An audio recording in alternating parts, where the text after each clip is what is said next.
I just spent the last 2 years building a game that combines real-time tactics with the progression of a role-playing game, the replayability of a roguelike, a low-poly aesthetic, and a modern military theme. Everything you're seeing is work in progress, and expect some rough edges for a while. I'm still working on things. I plan on improving everything over time.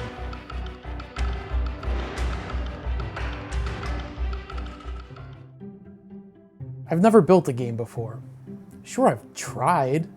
If you're watching this, odds are good you've tried too, or at least you've thought about it. But if you're anything like me, it didn't come easily. And no matter how much I thought I wanted to, I really couldn't make much progress. It was an itch I couldn't scratch. It wasn't until this guy showed his face for the first time that I finally started getting somewhere. We'll get to him in a minute. My early attempts were primitive, like discovering fire. Somewhere on the internet I found a HTML5 canvas tutorial for making little particle effects. Pretty neat, but how would I get from that to a game? I had no idea.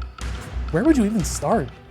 It was clear to me that at this point, my skills just weren't cut out for starting with making my own engine. I had plenty of ideas for games I wanted to make, but it all just seemed so insurmountable to learn. So I just stopped. I'd given up before I'd even really begun. About a year later, I got the itch again, and this time I heard about a tool called Unity. Using Unity meant I didn't have to write my own game engine or learn how. This was great. I could just use someone else's. They already did all the work for me. Surely this is all I need to make the best game ever. I've always liked space games, so I wanted to make a modern reboot of Master of Orion 2. So I did what every aspiring game dev does, searched for a tutorial.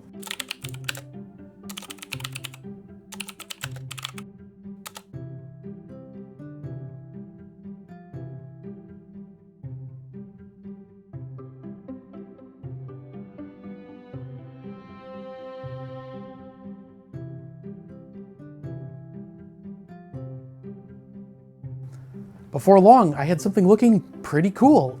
This should feel like good progress, right? Right? I didn't feel like I had learned much of anything. Sure, I pushed all the same buttons the tutorial told me to, but that planet wasn't mine. Some artist had made those textures. That minimap was just Unity minimap tutorial. I didn't really know how it worked or understand it all that much. I didn't feel like I could do anything that the tutorial didn't do. Oh, hang on, Mark, not just yet. There was no gameplay, and once again, I didn't have the slightest idea how to start. So I put game dev back on the shelf for about a month, but I still had the itch. I knew what would solve it. A better tutorial. This time from Unity's own documentation.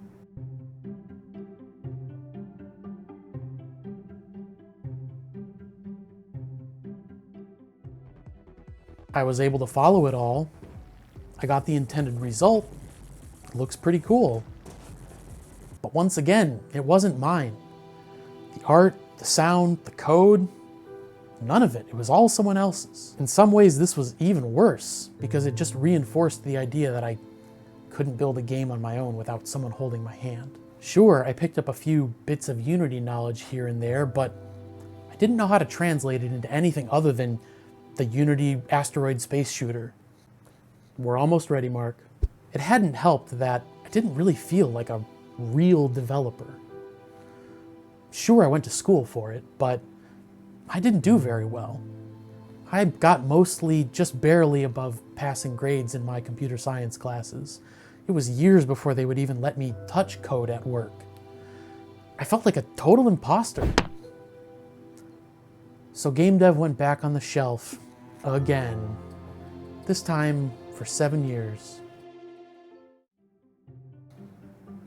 Okay, Mark, you can come out now. Mark Brown runs Game Maker's Toolkit, where he analyzes, critiques, and deconstructs video games. It's a great channel. Check it out if you haven't already. In September 2021, he posted this. Hi, I'm Mark Brown, and I am making my own video game. By now I was writing code professionally full-time, but I couldn't bring myself to even start on any of my own projects, let alone stick with anything long-term. Mark is a game journalist and a YouTuber, but he wasn't a developer. How's he doing this? I've been making videos about game design concepts and ideas and principles without ever actually applying them. So I want to show you that it's entirely possible to make your own game from scratch. I was jealous, even a little angry. Almost, but not quite. Hate watching his devlogs. This whole game making challenge, well, it almost ended before it ever really began. I wanted him to fail. I wanted it to be too hard for him. It was terrible. This was really demoralizing. For him to not know enough. Then maybe I'm not cut out to do this. Maybe I should stick to what I know. And just give up. Maybe I should just never announce it and just pretend it never happened. Because that would validate my own failures. But then I thought I don't need to learn everything all in one go. I can slowly build up a repertoire copying really simple games. There are tutorials out there, but I didn't want to use them. I wanted to do it by myself. This felt amazing, building my own games and start experimenting. I've got that confidence and that comfort with the tools now. But the man was doing it. He was building his own game. It was motivating, because I couldn't let him win. I had no more excuses, but I took Mark's advice to heart. This time, I was going to learn for real and not just blindly follow tutorials. This included the art. A big hang-up I had in my early tutorials was feeling like the game wasn't mine because the art wasn't mine. I wasn't much of a pixel artist or 2D gamer in general, so 2D was out. I was going 3D. I had an early idea about making a SimCity style game, but with blocks. I guess I had Townscaper on the brain. Starting with cubes meant I didn't need to learn about 3D modeling yet, so that's a plus. I learned enough about materials to color my blocks, and enough about Unity's input system to be able to rotate my game board of sorts. And enough about raycasts to be able to place blocks, one on top of the other and on top of the ground. These don't seem significant individually, but each of these things ended up being a lot like something I would need later. It wasn't much, but I could build a little castle. Neat.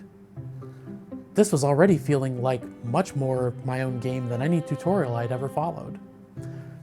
It wasn't a Master of Orion 2 clone, but that's still in the back of my mind as a someday idea.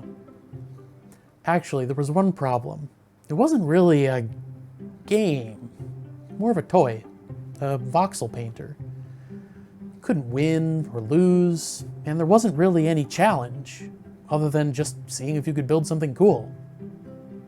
3D MS Paint. I wanted to combine the block builder with RPG loot and progression somehow, but I never really figured out how I would do that.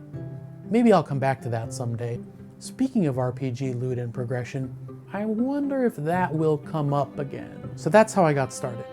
I still had my problem of not having a core gameplay loop, and how did I end up making a war game when I started with a block builder?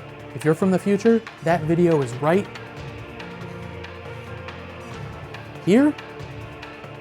Subscribe so you don't miss it.